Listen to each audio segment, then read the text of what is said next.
ఓం శాంతి. ఈడీవీ life ఆధ్యాత్మిక్ channel ప్రేక్షకులకు స్వాగతం.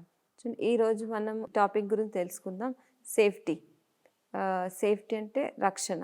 అంటే మనల్ని మనం ఎలా ప్రొటెక్ట్ చేసుకోవాలి. అంటే మనలో ఇన్సెక్యూర్ ఫీలింగ్స్ ఎక్కువైపోయినాయి, అభద్రత ఫీల్ అవుతున్నారు లోపల. మరి ఎలా మనల్ని మనం ప్రొటెక్ట్ చేసుకోవాలి, పరిస్థితులు, సమస్యలు. చూడండి, ఇంతకుముందు యుద్ధాలు జరిగేవి. యుద్ధాలు జరిగినప్పుడు సైనికులు ఏం చేసేవారు, వాళ్ళని రక్షించుకోవాలని కవచం వేసుకునేవారు. ఆ కవచం వేసుకుంటే బాణం ఎటు తగిలినా కొంచెం సేఫ్టీగా ఉండాలని ప్రతి సైనికుడు ఒక చేతిలో కత్తి, ఇంకొక చేతిలో డాల్, ఇంకేం చేశారు, కవచం వేసుకునేవారు. అంటే వాళ్ళు ఎలా రక్షించుకోవాలని. మరి మనం కూడా ఇప్పుడు ఎక్కడున్నాము, యుద్ధ భూమిలోనే ఉన్నాం కదా. అంటే యుద్ధ భూమిలో ఈ భూమి అనే స్టేజ్ పైన మనం పార్ట్ ప్లే చేస్తున్నాం. అప్పుడైతే మనకి ఆ యుద్ధ భూమిలో వాళ్ళు యుద్ధం చేస్తున్నప్పుడు వాళ్ళకి నలువైపులా ఎలా బాణాలు వస్తాయో, అలాగే మనకు కూడా మన లైఫ్లో సమస్యలు, పరిస్థితులు, విషయాలు, వ్యక్తులు, వికారాలు, స్వభావ సంస్కారాలు, ఇలా రకరకాల బాణాలు నలువైపు నుంచి వస్తాయి. అంటే యుద్ధంలో వెళ్ళిన తర్వాత నాకు బాణాలు రాకూడదు అంటే కుదరదు కదా. సైనికుడు వెళ్ళాడంటే శత్రువు ఎలా యుద్ధం చేసినా ఫేస్ చేయాల్సిందే, వెనక్కి తిరిగి రావడానికి ఉండదు. అలాగే మనం కూడా ఈ లైఫ్లో ఈ యుద్ధ భూమిలో ఉన్నప్పుడు ఇలా బాణాలు నలువైపు నుంచి వస్తున్నాయి, వాటిని ఆపలేం. కానీ మనల్ని మనం ఎలా ప్రొటెక్ట్ చేసుకోవాలని ఆలోచించాలి. అంటే మనలో ఫీలింగ్స్ని ఎలా, అంటే ఇప్పుడు ఎలా సెక్యూర్, ఇన్సెక్యూర్, అంటే ఫీలింగ్స్ ఎలా వస్తున్నాయి, మన అంతరంగమైన ఫీలింగ్స్, వీటిని మనం ఎలా ఓవర్కమ్ చేయాలి. ఒకప్పుడు సమాజంలో ఎలా ఉండేవాళ్ళు, అందరూ కలిసిమెలిసి ఉండేవారు. కలిసిమెలిసి కుటుంబాల్లో కూడా ఒకరినొకరు అర్థం చేసుకుని, ఒకరి మధ్య పరస్పరం స్నేహము, ప్రేమ, అంటే ఇలాంటివన్నీ ఉండేవి. కాబట్టి ఒకరంటే ఒకరికి నమ్మకం ఉండేది. అందుకే కుటుంబంలో 10 మంది ఉన్నా, 20 మంది ఉన్నా ఎలా ఉండేవారంటే పెద్దవాళ్ళు, చిన్నవాళ్ళు అందరూ కలిసిమెలిసి సేఫ్గా ఉండేవాళ్ళు. వాళ్ళకి అలా అసురక్షితమైన భావనలు వచ్చేవి కాదు. అందరూ సేఫ్టీగా ఉన్నట్టు ఫీల్ అయ్యేవాళ్ళు. కానీ ఇప్పుడు నేటి సమాజంలో ఎలా అయిందంటే ఒకరికి మధ్య అవగాహన దెబ్బతింది, అండర్స్టాండింగ్ అనేది తక్కువ అవుతుంది. అంటే స్నేహము, ప్రేమ బదులు స్వార్థం ఎక్కువైంది. ఆ స్వార్థం ఎక్కువవడం వల్ల ఒకరి పట్ల ఒకరికి విశ్వాసం, నమ్మకం అనేది తగ్గడం వల్ల ఇప్పుడు ఫ్యామిలీస్లో ఎలా ఉందంటే తల్లిదండ్రులు, పిల్లలు కలిసే ఉంటారు, కానీ లోపల ఇన్సెక్యూర్ ఫీలింగ్స్, అంటే ఏదో తెలియని లోటు అనిపిస్తుంది. అలా ఎందుకు అనిపిస్తుంది, మనం ఆ భావాల్ని ఎలా దాటాలి. చూడండి, మనం రోడ్ పైన డ్రైవింగ్ చేస్తున్నాం అనుకోండి, కొన్ని నియమాలు పాటించాలి. అంటే మనం సేఫ్గా ఉండాలంటే కొన్ని నియమాలు పాటించాలి. ఏం చేయాలి మనం, ఒకవేళ మనం స్కూటర్ పైన వెళ్తున్నాం అనుకోండి, హెల్మెట్ పెట్టుకోవాలి. ముందున్న వాళ్ళు హెల్మెట్ పెట్టుకోవాలి, వెనక్కున్న వాళ్ళే హెల్మెట్ పెట్టుకోవాలి. సిగ్నల్ వస్తే ఆగాలి మనం. అంటే ఎక్కువ ఫాస్ట్గా స్పీడ్గా డ్రైవ్ చేయొద్దు. ఒక బండి మీద ఇద్దరే వెళ్ళాలి, ఓవర్లోడ్ ఉండొద్దు. ఇలా మనం డ్రైవింగ్లో వెళ్ళినప్పుడు కొన్ని నియమాలు ఉంటాయి. అలా ఆ నియమాల్ని పాటిస్తూ మనం అంటే స్లో స్పీడ్లో హెల్మెట్ పెట్టుకుని, సిగ్నల్ వస్తే ఆగి, ఏవైనా ట్రాఫిక్ నియమాలు ఉంటే వాటిని ఉల్లంఘించకుండా మనం డ్రైవ్ చేస్తే మన యాత్ర ఎలా ఉంటుంది, సేఫ్గా ఉంటుంది. అలానే మన లైఫ్లో కూడా మనం సురక్షితంగా ఉండాలంటే కొన్ని నియమాలు, కొన్ని పద్ధతులు పాటించాల్సి వస్తుంది. అంటే కొన్నిటిని మనం అలవాటు చేసుకోవాలి, కొన్ని సాధన చేయాలి, కొన్నిటిని మనం త్యాగం చేయాలి. అప్పుడు మనం ఈ జీవితంలో ఎలా సురక్షితంగా ఉండగలుగుతాం. మనం సురక్షితంగా ఉండాలి అంటే బయట పరిస్థితులు ఉంటాయి, వాటిని మనం ఆపలేం. కానీ ఇంటర్నల్లీ మనం సెక్యూర్గా, సురక్షితంగా, సేఫ్గా ఉండాలి అంటే మన మనసుని మనం శక్తిశాలిగా, స్ట్రాంగ్గా చేసుకోవాలి. మన మనసు ఎలా శక్తిశాలిగా అవుతుంది, స్ట్రాంగ్గా అవుతుందంటే ఆధ్యాత్మిక జ్ఞానం. ఆధ్యాత్మిక జ్ఞానం అంటే పాజిటివ్ చింతన. అంటే జ్ఞానం మనకి ఏం నేర్పిస్తుందంటే ఏ దారిలో వెళ్ళాలి, ఏ దారిలో వెళ్ళకూడదు, ఏది రైట్, ఏది రాంగ్ అని ఆధ్యాత్మిక జ్ఞానం ద్వారా మనం నేర్చుకోగలుగుతాం. అప్పుడు మనం ఒక సిస్టమేటిక్గా వెళ్తే మన లైఫ్లో మనం ఎలా ఉండగలుగుతాం, సురక్షితంగా ఉండగలుగుతాం. అంటే ఫస్ట్ పాయింట్ ఏంటి, మన మనసుని ఇంటర్నల్లీ మనల్ని మనం స్ట్రాంగ్గా చేసుకోవడం నేర్చుకోవాలి. చూడండి, పూర్వకాలంలో రాజ్యాలు ఉండేవి, రాజులు రాజ్యాలు చేసేవారు. అంటే ఏ రాజ్యం అయితే శక్తిశాలిగా ఉంటుందో, అంటే వాళ్ళ దగ్గర సైన్యము, ఆయుధాలు అన్నీ ఎక్కువ ఉంటే వాళ్ళు ఎలా ఫీల్ అవుతారు, సేఫ్గా ఫీల్ అయ్యేవాళ్ళు. ఏ రాజ్యం దగ్గర కొంచెం బలహీనంగా ఉంటుంది, ఆయుధాలు, సైన్యం తక్కువ ఉంటుందంటే వీక్గా ఉన్న రాజ్యాలు ఎప్పుడు ఎవరు వచ్చి అటాక్ చేస్తారో, ఏమవుతుందో అని కొంచెం వాళ్ళు టెన్షన్ పడుతూ ఉండేవాళ్ళు. మరి శక్తిశాలిగా ఉన్న రాజులు ఎలా ఉంటారు, ఏం కాదు, ఏదొచ్చినా ఓకే, ఎవ్వరు మన మీద దాడి చేసినా కానీ మన దగ్గర సైన్యము, ఆయుధాలు అన్నీ రెడీగా ఉన్నాయని వాళ్ళు ఎప్పుడు రెడీగా, ఎవరు రెడీగా సంసిద్ధమై ఉండేవారు యుద్ధానికి. ఎవరైతే రెడీగా ఉంటారో వాళ్ళకి ఎలాంటి భయము, టెన్షన్ అని అనిపించదు. అలాగే మన మనసుని కూడా మనం రెడీ చేసుకోవాలి. ఎందుకంటే ఈ పరిస్థితి అంటే జీవన యాత్రలో మనం వెళ్తున్నాము. ఈ యాత్రలో వెళ్తున్నప్పుడు ఇవన్నీ వస్తాయి, పరిస్థితులు, సమస్యలు. ఇప్పుడు చూడండి, వాతావరణం ఉంది, ప్రకృతి ఉంది, వర్షాలు పడతాయి, చలి అనిపిస్తుంది. వర్షాలు, చలి కామన్. దానికోసం మనం రెడీ చేసుకోవాలి. వర్షం పడుతుందంటే మనం సేఫ్గా ఉండాలంటే ఏం చేస్తాం? గొడుగు పట్టుకుంటాం. చలి అనిపించింది అనుకోండి, మనం సేఫ్గా ఉండాలంటే స్వెటర్ వేసుకుంటాం, షాల్ కప్పుకుంటాం. అంటే దానికి తగ్గట్టు మనల్ని మనం రెడీ చేసుకుంటే మనకి ఎలా అనిపిస్తుంది? ఓకే, వర్షం పడినా ఓకే, మనం వెళ్ళొచ్చు, రావచ్చు, చలి అయినా ఓకే. అలానే మనం కూడా ఏంటంటే బయట అవి ఎలానో ఉంటాయి, బయటను మనం మార్చలేం. మరి మన లోపల మన మనసుని శక్తిశాలిగా చేసుకోవాలి. శక్తిశాలిగా చేసుకుంటే అప్పుడు మనకేమనిపిస్తుంది అంటే బయట నుంచి ఏదైనా వచ్చినా కానీ మన మనసు రెడీగా ఉంటుంది, దాన్ని ఫేస్ చేయడానికి రెడీగా ఉంటుంది. అప్పుడు మనలో ఇన్సెక్యూర్ ఫీలింగ్స్ అనేవి మెల్లమెల్లగా తగ్గుతాయి, మనల్ని మనం సేఫ్గా ఫీల్ అవుతాం. లేకపోతే ప్రతి చిన్న విషయానికి, చిన్న పరిస్థితికి భయపడతాం. అంటే భయపడడం అంటే ఏంటి? ఉన్నదానికంటే ఎక్కువ ఆలోచిస్తాం అతిగా ఆలోచించడం వల్ల ఏమవుతుంది? మన ఎనర్జీ వేస్ట్ అయిపోతుంది. మన ఎనర్జీ వేస్ట్ కాకుండా ఉండాలంటే మానసికంగా మనల్ని మనం స్ట్రాంగ్గా చేసుకోవాలి. చూడండి, పూర్వం లేవగానే ఏం చేసేవాళ్ళు? మొత్తం అంతా ఇల్లు క్లీన్ చేసుకుని ఫస్ట్ వాళ్ళు స్నానం అంతా చేసుకుని ఫస్ట్ పూజ చేసేవారు. మంత్రం జపించడము, లేకపోతే ఏదైనా భక్తి గీతాలు, పూజలు అలా. అంటే ఒక మంచి ఇంట్లో ఎలా ఉండేదంటే పాజిటివ్ ఎనర్జీ క్రియేట్ అయ్యేది. అంటే మంచి పనితో స్టార్ట్ చేస్తున్నాం కదా, భగవంతుని గుర్తు చేయడము, భగవంతుని ధ్యానం చేయడం. అంటే అది సిస్టమ్. ఉదయం లేవగానే మనం నీట్గా రెడీ అయ్యి భగవంతుని గుర్తు చేయాలి, పూజ చేయాలి. పూజ చేసిన తర్వాతే మన డే స్టార్ట్ చేయాలి. అంటే భగవంతుని గుర్తు చేస్తున్నాం, ఆయన మహిమ చేస్తున్నాం, ఆయన్ని ప్రార్థన చేస్తున్నాం. అంటే ఆ ఇంట్లో ఫస్ట్ వైబ్రేషన్స్ ఎలా ఉండేవి? చాలా పాజిటివ్గా, ఎనర్జెటిక్గా ఉండేవి. కానీ ఈ కాలంలో ఏమైంది? మనం లేచిన తర్వాత ఫస్ట్ ఏం చేస్తాం? వాట్సాప్ ఓపెన్ చేస్తాం, ఫోన్ చూస్తాం. ఫస్ట్ ఫోన్లో ఏముంది, తర్వాత ఒకటి చూస్తే ఇంకోటి చూడాలనిపిస్తుంది. అలా మనము పాజిటివ్ ఫస్ట్ లేవగానే భగవంతుని గుర్తు చేసి ఆయన మహిమ చేయడము, లేకపోతే భక్తి పాటలు వినడము. అలా ఉంటే మన ఇంట్లో ఎనర్జీ ఎలా ఉంటుంది?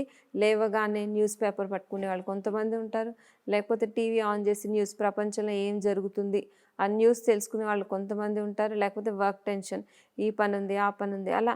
అంటే మనం లేస్తూనే మన ఇంట్లో ఎలాంటి ఎనర్జీ క్రియేట్ చేసుకుంటున్నాం? మనం లేస్తూనే ఇలా మన ఇంట్లో నెగిటివ్ ఎనర్జీ క్రియేట్ చేసుకుంటే అప్పుడు మనం మనల్ని మనం సేఫ్గా ఉంచుకోగలుగుతాం? మనలో అలాంటి సేఫ్టీ ఫీలింగ్స్ ఎలా వస్తాయి? మనం లేవగానే మంచి పనితో స్టార్ట్ చేయాలి. భగవంతుని గుర్తు చేయాలి, 2 నిమిషాలు కూర్చోవాలి, ధ్యానించాలి, మెడిటేషన్ చేయాలి, లేకపోతే మంచి మాటలు వినాలి. ఈ రోజుల్లో ఇంతకుముందు ఏం చేసిందంటే వాళ్ళకి అన్నీ నోటికి వచ్చేవి, మంత్రాలు ఇలా మహిమ చేయడం అంతా ఈజీగా ఉండేది. ఈ రోజుల్లో రావట్లేదు. కనీసం మంచి విషయాలు వినడం అన్నా వినాలి. ఇలా మనలో పాజిటివిటీని మనం డెవలప్ చేసుకుంటే అప్పుడు మన మైండ్ స్ట్రాంగ్ అవుతుంది. అప్పుడు మనలో ఇన్సెక్యూర్ ఫీలింగ్స్ అనేవి తగ్గుతాయి అన్నమాట.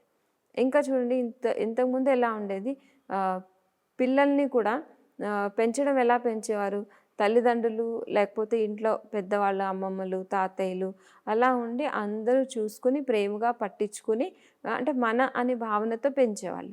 ఈ రోజుల్లో పిల్లల్ని పెంచడం కూడా ఎలా ఉంది అంటే వాళ్ళలో ఏముండేదంటే పెద్దవాళ్ళు, తల్లిదండ్రులు ప్రేమ, ఆశీర్వాదాలతో ఆ పిల్లల పాలన జరిగేది, వాళ్ళు పెరిగేవాళ్ళు, అంటే పాజిటివ్ ఎనర్జీలో పెరిగేవాళ్ళు.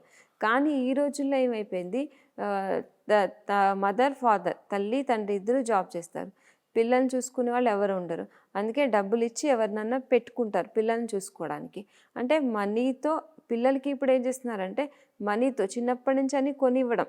అంటే వాళ్ళని పాలన చేయాలి, వాళ్ళని పెంచాలి, అది కూడా డబ్బులు ఇచ్చి ఎవరినో పెట్టుకుని చేస్తున్నారు కదా. అదేంటంటే నెగిటివ్ ఎనర్జీ. ఇంట్లో పెద్దవాళ్ళు మన అనుకున్న వాళ్ళ పిల్లల్ని పాలన చేస్తే వేరుంటుంది. వాళ్ళు ప్రేమగా, వాళ్ళు ఎదగాలి, ముందుకు వెళ్ళాలి, లైఫ్లో మంచిగా సెటిల్ అవ్వాలి అని ఒక పాజిటివ్ థింకింగ్, పాజిటివ్ ఎనర్జీతో పిల్లల్ని పెంచుతారు. కానీ ఈ కాలంలో అది లేదు. ఇప్పుడు ఎవరికో మనం డబ్బులు ఇచ్చి మన పిల్లల్ని చూసుకోమంటే వాళ్ళు మనీ కోసం చూసుకుంటారు తప్ప వీళ్ళు ఎదగాలి, వీళ్ళు లైఫ్లో స్ట్రాంగ్గా ఉండాలి, ముందుకు వెళ్ళాలి, సంతోషంగా ఉండాలి, ఇలాంటి బ్లెస్సింగ్స్ అయితే దొరకవు కదా. అంటే వాళ్ళ పాలనే అలా జరుగుతుంది పుట్టినప్పటి నుంచి. వాళ్ళకి ఏదైనా వాళ్ళు సంతోషంగా ఉండాలి, ఆనందంగా ఉండాలంటే మనం ఏం తీసుకెళ్తాం, పిక్చర్ తీసుకెళ్తాం, కొనిస్తాం. అంటే ఈ విధంగా వాళ్ళకి ఆనందం ఇస్తున్నాం, వాళ్ళకి అన్నీ ఇస్తున్నామని మనం అనుకుంటున్నాం. కానీ వాళ్ళలో ఏ ఎనర్జీ నింపుతున్నాం? పాజిటివ్ ఎనర్జీనా? నెగెటివ్ ఎనర్జీనా? అలా నెగెటివ్ ఎనర్జీతో వాళ్ళు పెరిగితే వాళ్ళలో మనసు ఎలా స్ట్రాంగ్‌గా ఉంటుంది? వాళ్ళని వాళ్ళు ఎలా సేఫ్‌గా ఫీల్ అవుతారు? ఫీల్ అవ్వరు కదా! అందుకే మనం ఏది చేసినా పాజిటివ్ ఎనర్జీతో చేయడం నేర్చుకోవాలి. ఈ పాజిటివ్ ఎనర్జీ కావాలంటే మనకి ఆధ్యాత్మిక జ్ఞానం అనేది చాలా చాలా చాలా ఇంపార్టెంట్.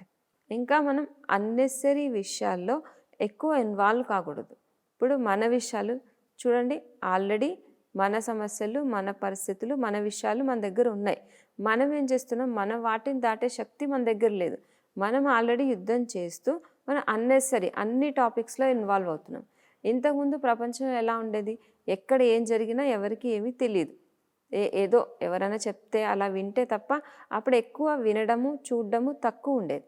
అందువల్ల మన మానసిక శక్తి ఎక్కువ వేస్ట్ అయ్యేది కాదు. వాళ్ళు టైమ్ టు టైమ్ మార్నింగ్ లేచారు, ఈ పని టైమ్ టు టైమ్ వాళ్ళ పనులు కంప్లీట్ చేసుకుని రెస్ట్ తీసుకోవడం అన్నీ సమయానికి అయిపోయేవి. కానీ ఈ రోజుల్లో ఏమైపోయింది, చూడడం, వినడం ఎక్కువైపోయింది. ఇప్పుడు చేతిలో ఫోన్ ఉంటది. ఏదో ఒక విషయం మనం చూస్తూనే ఉంటాం. అలా చూస్తూ, వింటూ ఏమవుతుందంటే ఏదైతే చూస్తామో, వింటామో, వద్దనుకున్న దాని గురించి ఆలోచన వస్తది కదా! మళ్ళీ వాటి గురించి ఆలోచిస్తాం. ఆల్రెడీ మన విషయాలు మనకున్నాయి. మన పరిస్థితులు మనకున్నాయి. దాంతో పాటు మనం ఏం చేస్తున్నాం, ప్రపంచంలో ఇప్పుడు ఎలా టెక్నాలజీ, సైన్స్ ఎలా పెరిగింది. మనం ఒక చోటుండి ప్రపంచంలో ఎక్కడ విషయాన్నైనా, ఏ మూల ఏం జరిగినా, ఏ సంఘటన జరిగినా మనం తెలుసుకోవచ్చు. దాని గురించి ఆలోచించొచ్చు. సో, అలా మనకి ప్రపంచ విషయాలన్నీ కలెక్ట్ అవుతున్నాయి. అంటే మనం చూస్తూ, వింటూ, ఆలోచిస్తూ ఏం చేస్తున్నాం, మన మానసిక శక్తిని కోల్పోతున్నాం. అది గమనించట్లేదు. నేను చాలా తెలుసుకుంటున్నాను, డెవలప్ అయ్యాను, నేను ఒక్క చోటు నుండి అన్ని విషయాలు తెలుసుకోగలను అని మనిషి గర్వపడుతున్నాడు. కానీ మరి ఇంతకుముందు అదే మనిషి, ఇప్పుడు కూడా సమాజంలో ఉన్నది అదే మనిషి కదా! మార్పు ఏమన్నా ఉందా? లేదు.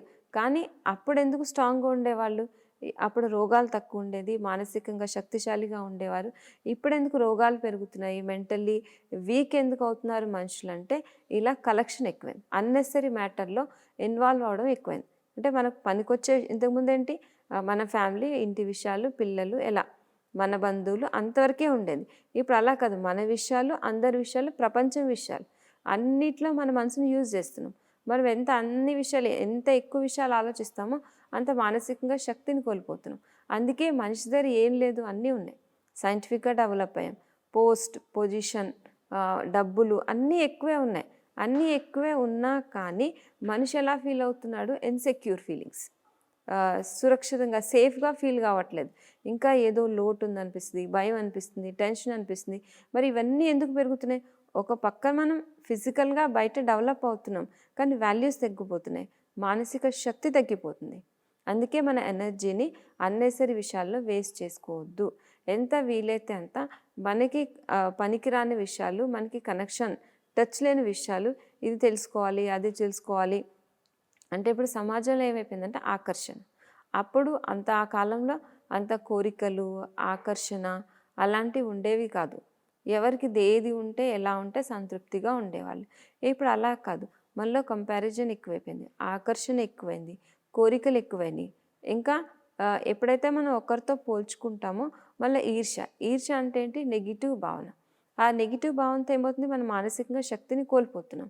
అప్పుడు మానసికంగా మనం ఎంత వీక్ అవుతుంటామో అంత మనల్ని ఎవరైతే బలహీనంగా ఉంటారో, బలహీనంగా ఉన్నవాళ్ళు ఏమవుతుంది, ఎప్పుడు ఎవరొచ్చి ఎలా ఏమంటారా, ఎవరు అటాక్ చేస్తారా అని ఎలా భయపడతారో, అలాగే మన దగ్గర అన్నీ ఉన్నా, అందరూ ఉన్నా కానీ మనం మానసికంగా లోపల ఏమైపోతున్నాం, వీక్ అయిపోతున్నాం. మానసికంగా వీక్ అయిపోవడం వల్ల ఏమవుతుంది, మళ్ళీ ఇన్సెక్యూర్ ఫీలింగ్స్ పెరిగిపోతున్నాయి. పెరిగిపోవడం వల్ల ఎన్ని ఉన్నా కానీ సుఖంగా, శాంతిగా ఉండలేకపోతున్నాం. అందుకే దానికోసం ఏం పాయింట్, మనం అన్నెసరీ మ్యాటర్స్లో ఎక్కువ ఇన్వాల్వ్ కావద్దు. అన్నెసరీగా, అనవసరంగా మన మానసిక శక్తిని మనం వేస్ట్ చేసుకోకుండా ఏది అవసరమో, ఏది అనవసరమో మనకి మనమే ఫిల్టర్ చేసుకోవాలి. చూడండి, ఏదన్నా దేంట్లోనో వాటర్లో ఏదైనా పడిందంటే ఏం చేస్తారు, ఫిల్టర్ చేస్తారు. ఫిల్టర్ చేస్తే ఏమవుతుంది, మంచి వాటర్ కిందకు వస్తుంది, చెత్త ఏమైనా ఉంటే పైన ఉండిపోతుంది. అలానే ఆధ్యాత్మిక జ్ఞానం మనకి ఏం నేర్పిస్తుందంటే ఫిల్టర్ చేయడం నేర్పిస్తుంది. ఏది మనకి ఉపయోగపడుతుంది, ఏది ఉపయోగపడదు, ఏది మంచి, ఏది చెడు. ఆ ఫిల్టర్ మనం ఎలా చేయగలుగుతాం? జ్ఞానం ద్వారా చేయగలుగుతాం. జ్ఞానం ఎంతటి మంచి విషయాలు వింటామో, నేను ఆత్మ అనే జ్ఞానాన్ని ఎంత అర్థం చేసుకుంటామో, అప్పుడు మంచి చెడుని మనం ఫిల్టర్ చేయగలుగుతాం. ఫిల్టర్ చేస్తే మంచి మన దగ్గర ఉంచుకుంటాం, చెడుని మనం వదిలేస్తాం. అంటే మనకు పనికిరాని విషయాలు, అనవసరమైన విషయాలతో మనల్ని మనం సేవ్ చేసుకోగలుగుతాం, సురక్షితంగా ఉంచుకోగలుగుతాం. చూడండి, మనం బిజినెస్, జాబ్ ఫీల్డ్లో ఉంటాం, బిజినెస్ చేస్తాం, జాబ్ చేస్తాం. మరి ఏదైనా పని స్టార్ట్ చేసినప్పుడు మనకి 100 రకాలు చెప్పేవాళ్ళు ఉంటారు. మంచి చెప్పేవాళ్ళు ఉంటారు, చెడు చెప్పేవాళ్ళు ఉంటారు, మనల్ని వెనక్కి లాగే వాళ్ళు ఉంటారు, రకరకాల వాళ్ళు ఉంటారు. మరి వాళ్ళందరి నుంచి రక్షించుకోవాలంటే మనకి నిర్ణయం తీసుకునే శక్తి ఉండాలి. ఏది రైటు, మనలో ఏం శక్తి ఉంది, మనం ఎంతవరకు చేయగలము, ఎంతవరకు ముందుకు వెళ్ళగలం, మన మీద మనం ఫోకస్ చేసుకోగలం. మన మీద మనం ఫోకస్ ఎలా చేసుకోగలుగుతాం? ఆధ్యాత్మిక జ్ఞానం ద్వారానే ఫోకస్ చేసుకో. మనలో నాలెడ్జ్, జ్ఞానం లేదు అంటే ఏమవుతుందంటే, మనం అందరి మాటల్లో, ఇప్పుడు 10 మంది 10 రకాలుగా చెప్తారు, ఆ 10 మంది మాటల్లో చిక్కుకుపోతాం. చిక్కుకొని ఏం చేస్తాం మనం? ఏది చేయాలి, ఏది చేయకూడదు, కన్ఫ్యూజన్లో ఉండిపోతాం. అప్పుడు ఎప్పటికీ ముందుకి వెళ్ళలేం. అందుకే ఆధ్యాత్మిక జ్ఞానం ద్వారా మంచి చెడుని ఫిల్టర్ చేయడం నేర్చుకోవాలి. ఇంకా పిల్లలతో కూడా, పిల్లలని మనం పెంచుతున్నాం, వాళ్ళని సేఫ్గా ఉండాలి అంటే మనం వాళ్ళు ఏం చెప్తున్నా కొంచెం అర్థం చేసుకోవాలి. వాళ్ళ సమస్య ఏంటి, వాళ్ళ ప్రాబ్లమ్స్ ఏంటి, మనం అర్థం చేసుకొని వాళ్ళని మనం ఫ్రీగా ఉండగలిగితే వాళ్ళు అన్ని విషయాల్లో ఓపెన్ కాగలుగుతారు. ఒకవేళ మనం అలా ఫ్రీగా లేము, వాళ్ళకి టైం ఇవ్వట్లేదు, లేకపోతే ఏదో స్ట్రిక్ట్ అనుకుంటూ వాళ్ళని మనం చూసి భయపడే విధంగా ఉంటే పేరెంట్స్తో, వాళ్ళు అన్ని విషయాలు షేర్ చేసుకోలేకపోవడం వల్ల ఏమవుతుంది? వాళ్ళకి మంచి చెడు తెలియక ఒక్కోసారి లైఫ్ స్పాయిల్ కూడా కావచ్చు. అందుకే పిల్లలతో కూడా మనం ఫ్రీగా ఉండి వాళ్ళని అర్థం చేసుకొని మంచి చెడు చెప్పడం నేర్చుకోవాలి. మరి వాళ్ళకి మంచి చెడు చెప్పాలంటే ఫస్ట్ మనకి మంచి ఏంటి, చెడు ఏంటని తెలిసి ఉండాలి. తెలియాలి అంటే ఏం కావాలి మనకి? ఆధ్యాత్మిక జ్ఞానం. ఆధ్యాత్మిక జ్ఞానం మనకి ఎలా పనిచేస్తుంది? ఒక ఫిల్టర్లా పనిచేస్తుంది. ఉపయోగపడేది, ఉపయోగపడింది, మంచి చెడు అర్థం చేసుకుని మంచిని మనం గ్రహించగలుగుతాం. ఎంత మనం పాజిటివ్ చూస్తాం, పాజిటివ్ వింటాం, మనకు కావాల్సిందే లోపలికి తీసుకుంటాం, అప్పుడేమవుతుందంటే మనసులో ఎక్కువ ఆలోచనలు రావు, మన మానసిక శక్తి ఎక్కువ వేస్ట్ కాదు. ఎంత మనం మెంటల్లీ స్ట్రాంగ్గా ఉంటామో అంత మనం ఎలా ఉంటాం? సేఫ్గా ఉండగలుగుతాం, సురక్షితంగా ఉండగలుగుతాం.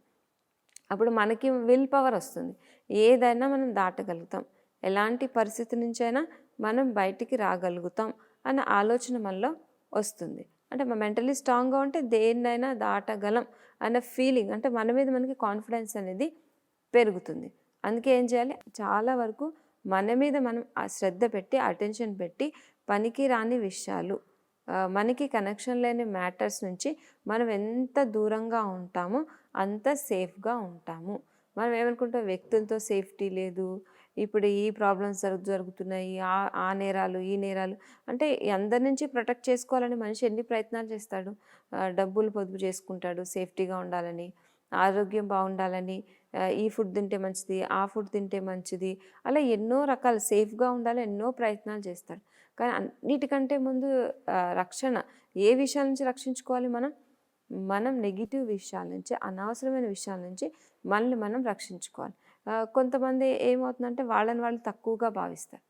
మనం చేయగలుగుతామా, చేయలేమా, క్వశ్చన్స్, డౌట్స్, అంటే ఈ ఫీలింగ్స్ ఎప్పుడైతే మనలో నెగిటివ్ ఫీలింగ్స్, క్వశ్చన్స్, డౌట్స్, చేయగలుగుతామా, చేయలేమా, ఎలా అవుతుంది, ఏమవుతుంది, ఈ ఆలోచన నుంచి మనం రక్షించుకోవాలి, మనల్ని మనం సేఫ్గా ఉంచుకోవాలి. సరే, ఎంత వీలైతే అంత చేస్తాం, ఎంత చేయగలిగితే అంత చేస్తాం. మనమైతే స్టార్ట్ చేద్దాం అంటే పాజిటివ్, మనం ఎంత పాజిటివ్గా స్టార్ట్ చేస్తామో మన లోపల భావాలు, మన ఆలోచనల నుంచి కూడా మనం రక్షించుకోవాలి. బయట వ్యక్తులు, విషయాలు, పరిస్థితుల నుంచే కాదు, మన లోపల వచ్చే ఆలోచనలతో కూడా మనం సేఫ్గా ఉండగలగాలి. మరి ఆలోచనల నుంచి సేఫ్గా ఉండగలగాలంటే మనల్ని బాధ పెట్టే విషయాలు, మళ్ళీ డిప్రెషన్లో తీసుకెళ్లే విషయాల్ని మనం అవాయిడ్ చేయడం నేర్చుకోవాలి. అవాయిడ్ చేయాలన్నా కూడా మనకి ఏం కావాలి? ఆధ్యాత్మిక జ్ఞానం ఉండాలి. ఫిల్టర్ చేయాలన్నా ఆధ్యాత్మిక జ్ఞానం ఉండాలి. అవాయిడ్ చేయాలన్నా మనకి ఆధ్యాత్మిక జ్ఞానం ఉండాలి. చూడండి, ఎవరైనా ఏదైనా మనకి తినడానికి ఇచ్చారనుకోండి, అందులో చూసుకుంటాం కదా, ఏది నా ఆరోగ్యానికి సేఫ్, ఇది తింటే ఓకే, ఇది తింటే ఓకే, ఇది తినలేం అని ఏం చేస్తాం? మనం అవాయిడ్ చేస్తాం. మనం తినగలిగిందే తీసుకుంటాం, మనకి హెల్త్కి సూట్ అయిందే మనం స్వీకరిస్తాం కదా. అలాగే విషయాలు కూడా ఎన్నో వస్తాయి, ఎవరన్నా ఏమైనా అనొచ్చు, పరిస్థితులు, సమస్యలు రావచ్చు. కానీ ఏది మనం తీసుకోవాలి, ఎలా మన లోపల స్వీకరించాలి, దాన్ని మనం సెట్ అయ్యే విధంగా, మనం సేఫ్గా ఉండే విధంగా ఎలా చేంజ్ చేసుకోవాలి, దానికి కూడా ఏం కావాలి, ఆధ్యాత్మిక జ్ఞానం అనేది చాలా చాలా అవసరం. ఎంత మనం ఆత్మచింతన అంటే నేను ఆత్మ, మన గురించి మనం తెలుసుకుని భగవంతుడు అంటే అంటే నన్ను నేను అర్థం చేసుకోగలిగితే అప్పుడు మన బుద్ధి ఎవరితో కనెక్ట్ అవుతుంది, భగవంతుడితో కనెక్ట్ అయింది. ఎంత మన బుద్ధి భగవంతుడితో కనెక్ట్ అవుతుందో అప్పుడు మనం ఎలా ఉండగలుగుతాం, సేఫ్గా ఉండగలుగుతాం. అంటే భగవంతుడి రక్షణలో, ఆయన ఛత్రఛాయలో, ఆయన నీడలో మనం ఎలా ఉంటాం, సేఫ్గా ఉంటాం. ఇప్పుడు చూడండి, ఒక కోడిపిల్ల ఉందనుకోండి, కోడిపిల్ల ఏం చేస్తుంది, గద్ద కోడిపిల్లల్ని ఎత్తుకుపోతుంది కదా, దాని నుంచి రక్షించుకోవాలని ఏం చేస్తుంది, తన పిల్లల్ని కోడి ఏం చేస్తుంది, తన పిల్లల్ని రెక్కల కింద పెట్టి దాచిపెడుతుంది, అంటే సురక్షితంగా ఉంచుతుంది. అలాగే మరి భగవంతుడు ఎవరు, మనకి తల్లి, తండ్రి, టీచర్, గురువు కదా. అంటే మనల్ని మనం అర్థం చేసుకుని పరమాత్మతో సంబంధాన్ని జోడించి ఆయనతో మన బుద్ధిని కనెక్ట్ చేస్తే ఆయన అడుగు అడుగులో మన వెంట ఉండి మన చేయి పట్టుకొని మళ్ళీ నడిపిస్తాడు. అంటే సర్వశక్తివంతుడైన భగవంతుడు మన వెంట ఉంటే మనం ఎలా ఉంటాం, సేఫ్గా ఉండగలుగుతాం. ఇది కలియుగ అంతిమ సమయం కదా. అంతిమ సమయంలో ఎలా ఉంటుంది, అన్నీ మనకి సూట్ అయ్యేటట్టు, మనకి అనుకూలించే పరిస్థితులు ఏమీ ఉండవు, అన్నీ ప్రతికూల పరిస్థితులే వస్తాయి. ఇప్పుడు ప్రపంచంలో ఎలా అయిపోయింది, ఇంతకుముందు అనేవాళ్ళంట, భగవంతుడా నేనేం పాపం చేయకుండా ఉండాలి, నాకు మంచి బుద్ధి ఇవ్వు అని అడిగేవాళ్ళు. ఇంతకుముందు ఎలా ఉండేది, మన ఫీలింగ్స్ ఎలా ఉండే, ఏ పాపం అంటే భయం ఉండేది, నేను ఎలాంటి పాపం చేయకూడదు, నాకు మంచి బుద్ధి భగవంతుడా, నేను మంచి మార్గంలో నడవాలని అడిగేవాళ్ళు. ఇప్పుడు సమాజంలో మన ఆలోచన విధానం ఎలా మారిపోయింది, పాపం చేయకపోతే ఎలా జరుగుతుంది, పాపం చేస్తేనే, రాంగ్ రూట్లో వెళ్తేనే మనం సేఫ్గా ఉండగలుగుతాం, అంటే మన ఫ్యామిలీని మనల్ని సర్వైవ్ చేసుకోగలుగుతాం, హెల్తీగా అంటే ఒక మంచి జీవితం జీవించగలుగుతాం అనే ఫీలింగ్స్. అంటే ఇప్పుడు పాపం అనేది ఎలా అయిపోయింది, కామన్ అయిపోయింది. మోసం చేయడం అయితే నార్మల్ పని అయిపోయింది కదా. మరి ఇలాంటి అంటే అంత నెగిటివ్ ఎనర్జీ, మనం చేసే కర్మలు నెగిటివ్, మన ఆలోచనలు నెగిటివ్. అంటే ఈ ప్రపంచంలో ఇప్పుడు అంతా నెగిటివ్ ఎనర్జీ ఉంది. నెగిటివ్ ఎనర్జీ ఉండడం వల్ల మనిషి దగ్గర ధనం ఉండొచ్చు, అన్ని వస్తువులు ఉండొచ్చు, మంచి పొజిషన్ ఉండొచ్చు, పోస్ట్ ఉండొచ్చు, అంటే ఉన్నవాళ్ళు ఇన్సెక్యూర్గా ఫీల్ అవుతున్నారు, లేని వాళ్ళు ఇన్సెక్యూర్గా ఫీల్ అవుతున్నారు. ఎందుకు ఇలా కారణం ఏంటంటే ప్రపంచంలో నెగిటివ్ ఎనర్జీ అనేది రోజు రోజుకి పెరిగిపోతుంది. అంటే మన ఆలోచనలో మార్పు వచ్చింది, మన కర్మల్లో మార్పు వచ్చింది, మన వ్యవహారంలో మార్పు వచ్చింది. ఇంతకుముందు భగవంతుడు అంటే మనకి భావన, శ్రద్ధ ఉండేది, భక్తి ఉండేది, భావన ఉండేది, శ్రద్ధ ఉండేది. ఇప్పుడు భక్తి, భావన అనేది మళ్ళీ తగ్గుతుంది. అంటే మన లోపల ఎంత నెగిటివ్ ఫీలింగ్స్ పెరుగుతూ ఉంటాయో అంత మనలో ఇన్సెక్యూర్ ఫీలింగ్స్ కూడా పెరుగుతాయి. అందుకే మనం ఎంత వీలైతే అంత మనల్ని, మన ఆలోచనలు, మన కర్మల్ని పాజిటివ్గా చేసుకుని బుద్ధిని భగవంతుడితో జోడించి ఆయన్ని గుర్తు చేయగలిగితే, ఆయనతో సంబంధాన్ని జోడించగలిగితే మనం ఇలాంటి కలియుగంలో ఉన్నా కానీ, సుడిగుండం మధ్యలో ఉన్నా కానీ సేఫ్గా ఉండగలుగుతాం, సురక్షితంగా ఉండగలుగుతాం. అంటే మళ్ళీ మనం సురక్షితంగా ఉంచుకోవాలంటే అన్నెసరీ మ్యాటర్స్ నుంచి మళ్ళీ మనం ఫ్రీ, అనవసరమైన విషయాల జోలికి వెళ్ళకూడదు. చూడడం, వినడం ఎంత వీలైతే అంత తగ్గించుకోవాలి. మనకి ఇప్పుడు చాలా అంటే సంస్కారం అయిపోయింది, టైం దొరికితే ఏదో ఒకటి చూస్తూనే ఉంటాం, ఏదో ఒకటి వింటూనే ఉంటాం, సంస్కారం అయిపోయింది కదా. కొంచెం కొంచెం మనం ఎంత వీలైతే చూడడం, వినడం, అంటే సమాచారాన్ని కలెక్ట్ చేయడం తగ్గించుకోవాలి. అలా అన్నెసరీ సమాచారాన్ని కలెక్ట్ చేసుకోవడం తగ్గించుకుంటే మన ఆలోచనలు తగ్గుతాయి, మన మానసిక శక్తి పొదుపు అవుతుంది, జమ అవుతుంది. అప్పుడు మనం మెంటల్లీ స్ట్రాంగ్గా ఉంటాం, ఎలాంటి పరిస్థితినైనా ఈజీగా దాటగలుగుతాం.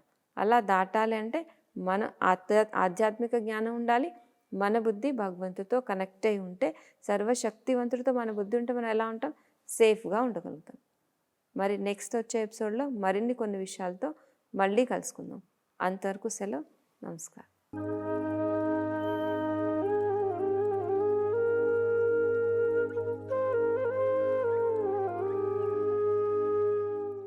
ఈ కార్యక్రమాన్ని తిరిగి చూడాలనుకుంటే www.youtube.com/@ETV Life Spiritual లో చూడవచ్చు.